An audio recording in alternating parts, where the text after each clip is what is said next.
Hello, this is Charting Man Dan of TheChartGuys, where we teach the little guy and girl how to utilize charts to manage their own trades and investments. What do I mean by the little guy and girl?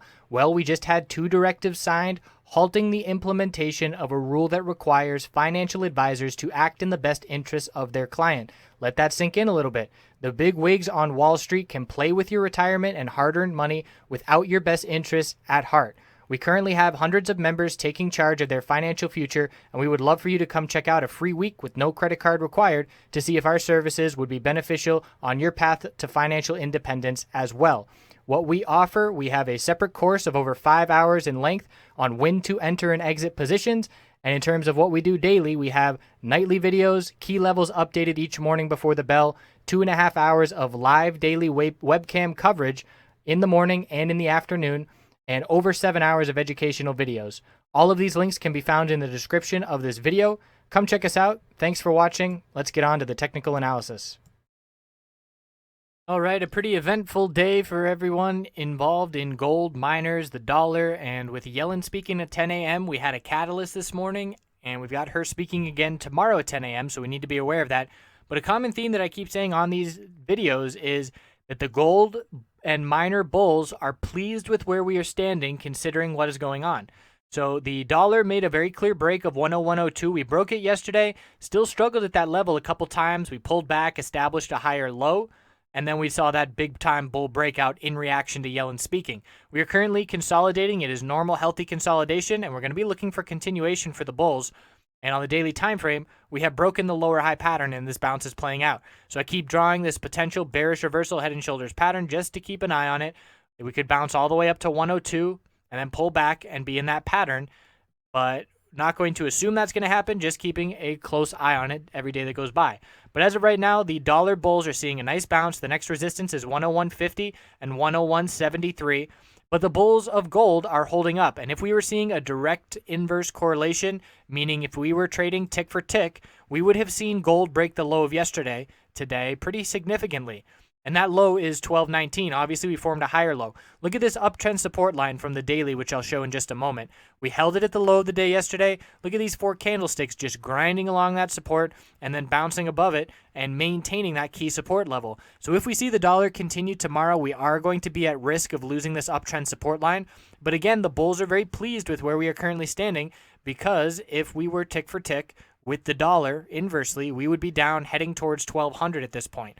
So we still got this 1235 resistance, and that goes back all the way to last week, rejecting from it a bunch, another rejection, a lower high didn't even get to that level, and we're going to see a tightening range between this daily uptrend support line and that horizontal 1235 resistance.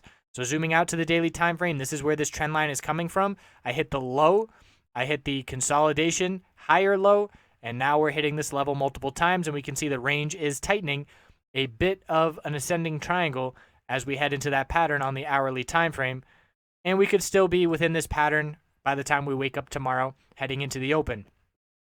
So the talk of rate hikes and the potential rate hike in March gave the dollar strength, it gave the market strength. So what occurred to help the miner bulls is we saw the dollar bounce off this support, and we saw 2 green hours in a row here at the end of the day, and that was really strong for the miners because the S&P 500 is at all-time highs and was holding up really well. So again, there was a lack of an inverse correlation between gold and the miners. We had gold in the market, I should say. We had gold in the market going in the same direction, which benefits the bulls. So we had the low of this consolidation on GDX at this point is 2460, and we bounced off 2461 today, holding that little double low. So that affirms that support and is definitely a key level to be keeping an eye on. If we lose that tomorrow, the next level I'm looking at is 2421. So we saw a little bit of a dip of the bulls buying, a little bit of a lower wick of the bulls buying the dip. We're on the verge of a bearish MACD cross. So if we lose that support uptrend line on gold, and if we see the dollar continue up above the high we saw today, we will likely break 2460 and look to the middle Bollinger Band support, which is going to be in the low $24 range. The weekly time frame is showing a bit of indecision. We're still holding higher lows by 1 penny, and I've been pointing out the strength of this bounce in the sense that we keep forming a higher low every single week for 8 weeks in a row now, 2 months. And we're on the verge of potentially losing that pattern if we break 2460. So the bulls really want to hold that level tomorrow. Otherwise, that pattern is broken. So looking at GDXJ, even stronger buying of the dip for the junior miners. And I also want to point out silver here. We'll go to that in just a moment. But the junior miners saw the buying of the dip. The support was 40.26. We formed a higher low, 40.69. Didn't even get close to that level. And then we closed up near the high of the day. So the junior miners seeing a more bullish buying of the dip today than the senior miners. And we're still easily maintaining the higher low pattern on the weekly time frame. If we were to lose that support level of 40.26, I'm looking down at 39.68 as the next level.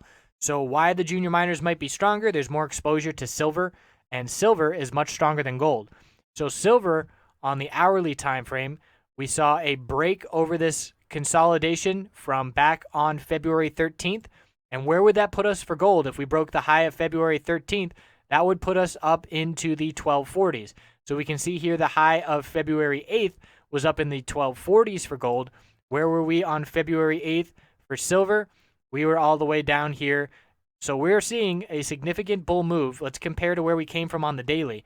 So here on the daily, we are currently testing levels where we were finding support back on early November, or November 3rd and 4th.